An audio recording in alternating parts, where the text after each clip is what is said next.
it is a point of light that people are reaching for in a dark time. And I think it just sort of reminds us how to behave, at the end of the day, how to be kind to each other, how to behave. Certainly, I think one of my favorite things about the series is that Aang does not kill Ozai.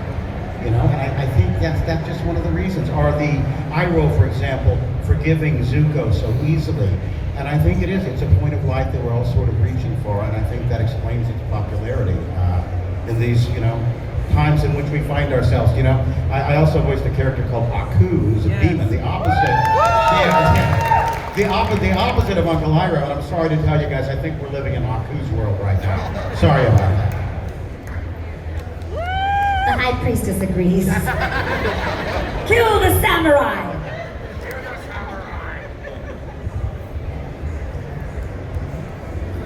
Thank you so much, everyone. Round of applause. Now, looking back into your careers for a second, right? All of you have starred and been part of some very amazing, successful IPs, or even the characters that you brought to life. And we can't thank you enough for that, all of you. So on that note, how has being a part of Avatar, the Avatar's universe, affected your career or personal life?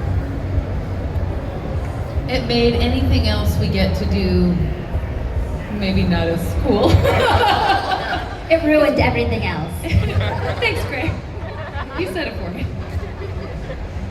The way it's affected my personal life or career, I've done many, many things. I'm the guy, when you come to my table, they might come for King Boomy, but then they're like, oh my God, you're that. You're the guy in the gorilla suit and SpongeBob. I'm like all of your childhoods in one way, but I'm always like this sort of unforgettable guest star, but I never get like, I'm not the Hulk. My friend Tadashtori is. And, but King Boomy, as soon as he got his Funko, the gatekeepers let me in.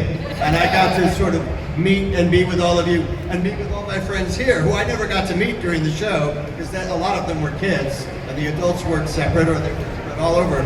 So occasionally we worked together. But yeah, so Boomy has been a wonderful doorway for me into all of this and all of you. It changed my life because I don't have to be a paralegal for the Walt Disney Company anymore. Instead, you get to party too hard at Disneyland. That's right. I would say it changed my life. Like she said, usually you're going in and it's just you and you're in like a dirty booth by yourself and you're like, well, this is kind of depressing. Well, yeah, they're dirty and smelly and Dirty? some of these booths in the valley are just, they're disgusting. All right, maybe just me. But yeah, they're Your not. mind is a dirty booth. Well, that's for Your sure. mind is real dirty. You guys know my nickname in college was Gutter Girl. Because I'm always in the gutter. She wasn't a great bowler. It's not what you think. How dare you? Get your minds out of the gutter. Get I your thought she minds said out. butter girl, and I was like, oh. Yes, it was She said butter too. I was like, Gutter Girl. what kind of butter are we talking So about? my mind is a dirty booth. It's probably Straight true. to an American But they were parent. just not great. And then going to Nickelodeon, you're like, oh my God, like this is great. So it was just, it was a dream, So of course it changes that. And then getting to work with people in the booth was extraordinary and changed the chemistry and changes everything you get to do. And I too felt that I started doing cons only like 3 years ago. So I didn't know what this was and didn't get to meet all of you guys. When was the first time you did a Comic-Con? Like how long ago? Right, like so Long time ago. So I came in kind of recent, and then it was just like, this is the greatest experience ever. So that's how it changed for me personally. So it's been amazing. Round of applause, everybody. Olivia, how did it change for you, Olivia? I'm the one who talked him into doing cons. She actually did. We were doing the show, and she talked me into doing the cons. And I think It was just lonely. Tara Strong got me to the cons, and she was just doing all those My Little Pony cons, and she was like, you should do it too. And I went and sat at a table with no one came to talk to me the entire weekend. And Tara just had like lines out the building. I was like, you just wanted to make me feel bad for 2 days, didn't you? Anyway, but now I'm very grateful. But everything changed when the Fire Nation attacked. Olivia, how did it change? How did the show change? Dante loves putting. I just like to find out things Enjoys about it. you know? It changed for me. So I love traveling, right? And I traveled a lot in the world, but I hadn't traveled a lot domestically. And I get to travel, I get to meet you guys, and not just meet you, but I connect with you guys on such a different level.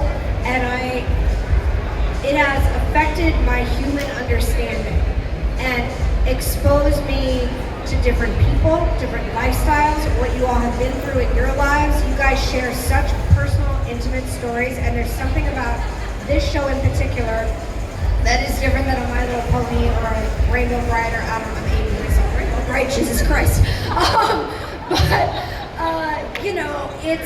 It really affects you guys, and you tell stories about how this show has helped you through your dark times, what it's meant to you, and it's changed the way I interact with people. So it's really changed me in a very spiritual, deep way.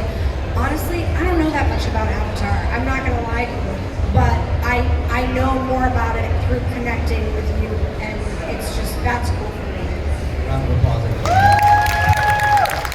And I'll just quickly say too, just to sort of tie together what you said and what you said, Greg, what's so beautiful about this universe is that we may feel like we're not as accepted or feeling as seen or as safe in the world at large, but the extension of the show we got to do, the shows we got to do, means that I leave these cons feeling so much more hope.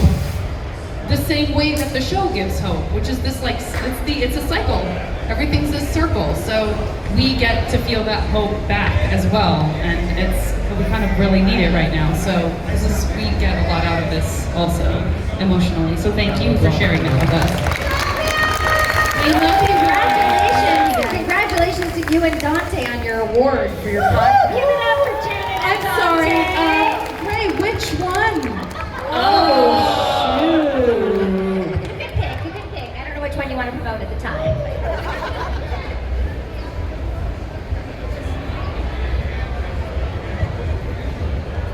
It's been good. Who No, here has seen Braving the Elements? Who here's listened or watched some of the videos? Oh my gosh, okay, wait. So the rest of you haven't seen, who here knows what Braving the Elements is? Okay, so wait, quick plug. It's a podcast we do. Janet Varney created a podcast during COVID, and she reached out to me and said, let's watch that show you did 20 years ago that you haven't really ever watched. I'm like, okay, let's watch it. And we go through every episode, and we've done 3 seasons. Our 4th season just dropped, and we start Korra, which is phenomenal. We get to go watch Korra in the home time, and we become PhDs in Avatar universe. Now we're like, you want to talk Hama's You want to talk? backstory? Yeah, you We'll want to talk Hama's Avatar? backstory. I'm ready You to want drop. to talk Jet? Let's talk Jet. Let's talk Jet. You want to talk Hama? You want to talk Hama? Yeah, but everybody. I don't wanna talk But Hama. everybody here has been on it, and it's my favorite thing in the world, and I'm a huge nerd for the Avatarverse, and it's been so fun It's to amazing. do. Please check out the show. It's really good. We're very proud. And free they anywhere also you get gave us podcasts. an easy answer when all of you come and you say, well, how did you create the voice of King Boomy? And I'm like, you know what? There's a really good podcast where we go through the whole Check out that episode podcast. inch by inch, and I tell you, and then I don't have to answer the question. Janet and I were friends before she was Korra, and I remember being in the parking lot at Nickelodeon, and I was like, "You're Korra?" And you're like, "Yeah." And I go, "We're gonna get to do cons together." Yeah, she and told then, Ray totally. And then you also. became like the voice of the whole thing, and I love it. And so there's no better representative for Round our. of applause, You're the everybody. nicest. She's the nicest of all of us. 100%. Amen. Thank you so much, Ray. You're banished. You're banished. I'm sitting right next to her. No, but she's still nice. Okay.